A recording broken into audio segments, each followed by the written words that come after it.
نحييكم من جديد ونتابع هذه الحلقة. محمد أحمد خطف من أمه في سوق للخضار في منطقة الشرقية، وعاد بعد أكثر من 13 عاما عن طريق السوشيال ميديا.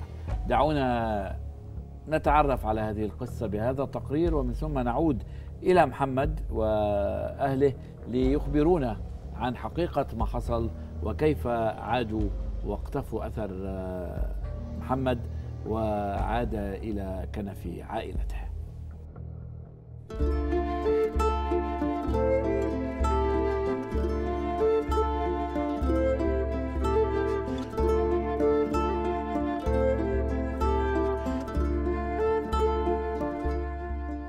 احنا زعلنا كتير ولفينا وما بطلناش لف لغايه اخر يوم لما لقيناه. كنا بنلف عليه وندور عليه. بنتي وجوز بنتي باعوا الشقه اللي انت فيها دي، باعوها من ضمن اللف على محمد. كليتنا تعبنا وشفنا المر. 13 سنه شفنا المر وهم شافوا المر. كنا متوقعين ان هو يرجع وكان عندنا امل. الحمد لله هم مش فقدوا الامل خالص يعني ولا لحظه. ابوهم ما فقدوش الامل ولا لحظه. كنت بنزل صوره دايما على الفيس، على الجروبات اللي هي بتاعت المتغيبين، لحد ما ادمن صفحه كلنا قصه طفل مخطوف مؤمن كلمني بيقول لي ان في واحده كلمته وبتقول له ان في شخص بنفس المواصفات دي عنده. لحظه رجوع محمد ليا دي لحظه ما تتوصفش. لما عرفت ان الست اللي انا كنت متربي معاها ديت انها مش امي، انا اتصدمت ساعتها، بس انا يعني حسيت ان ده حلم. يعني واحده تخطف ولد 13 سنه من امه ومن ابوه والاخر تدفع 1000 جنيه وتطلع. ازاي خرجت بكفاله 1000 جنيه وترجع تاني تتصل على باباه وتقول له انا عايزه محمد؟ ازاي؟ انا عايزاه بس يعرف ان دي امه ودي ابوه، وعايزاه دول اخواته واحنا اهله. احنا اللي اهله، مش ديك اللي اهله. احنا اللي اهله، احنا اللي لحمه. احنا كنا بنموت كل يوم ومحمد غايب عنه. حاسس بفرحه يعني وسط اهلي اخواتي وابويا وامي الحقيقيين.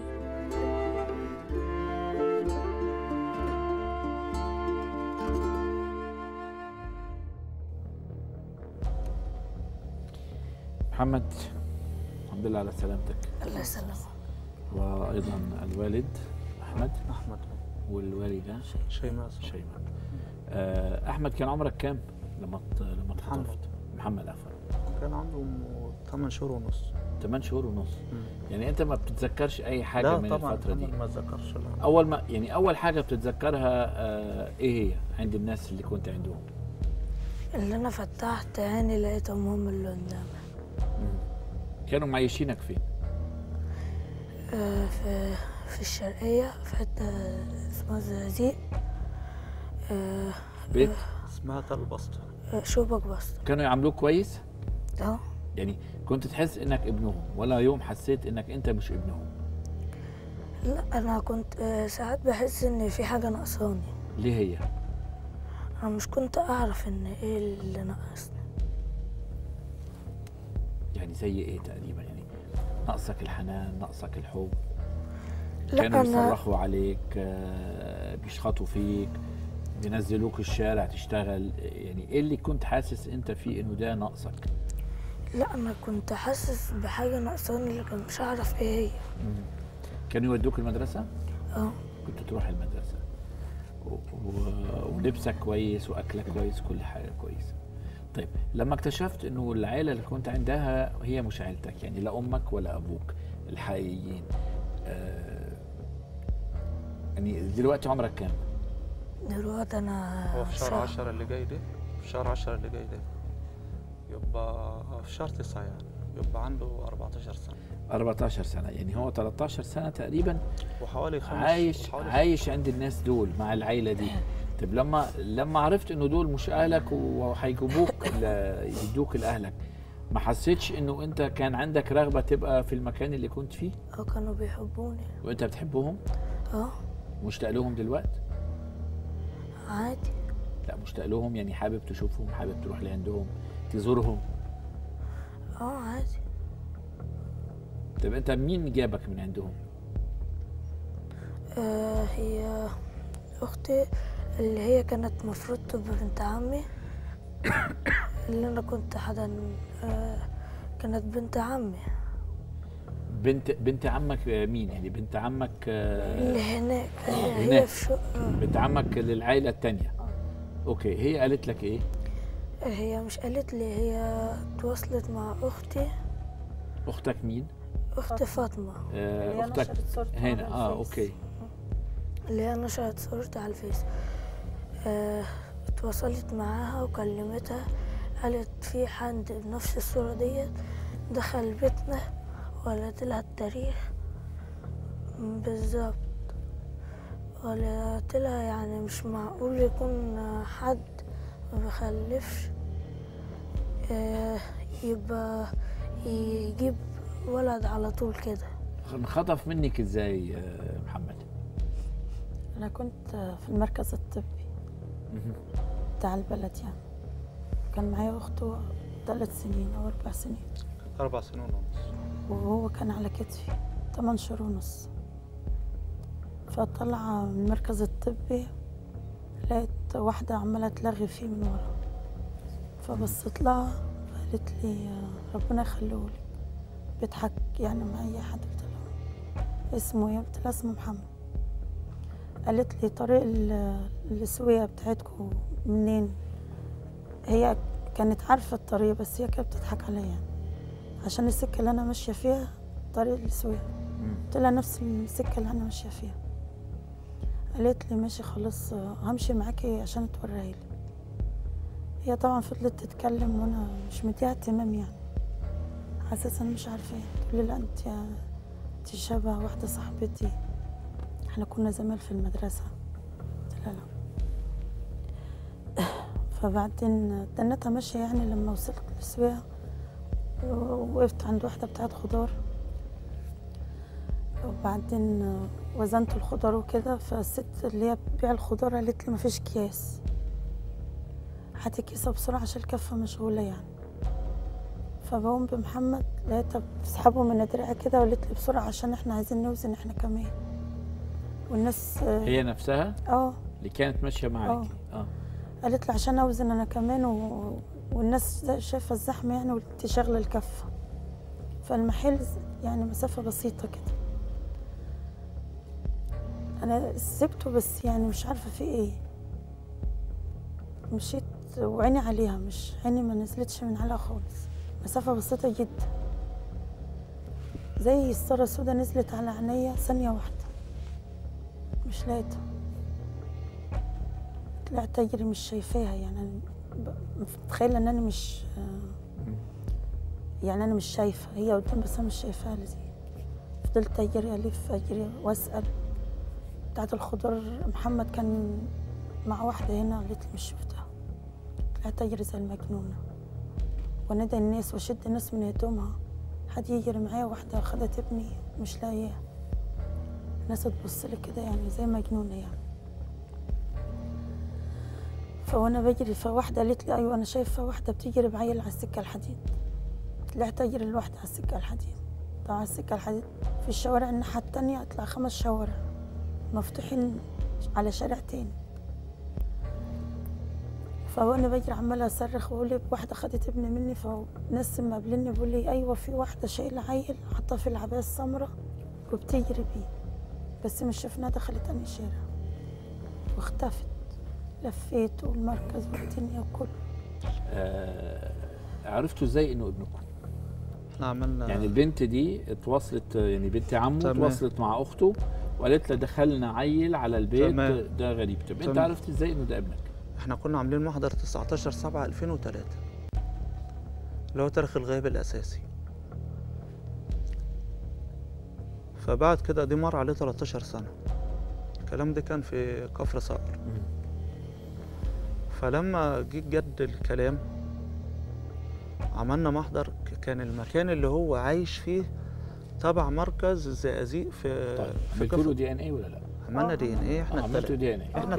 احنا الثلاثة عملنا DNA. انتهت القصة. لا احنا الثلاثة عملنا DNA. انتهت القصة. طلع 50% ليا وطلع 50% لوالدتي. خلاص يعني عمل DNA. عملنا طيب احنا ما استلمناهوش الا بعد DNA. طيب اتسجنت الام؟ هي احنا كنا سايبينها مسجونة والله، بس ما نعرفش ايه التفاصيل. طيب مش هتعملوا تنازل كرمال محمد؟ والله على حسب يعني يعني رغم كل اللي عملته بس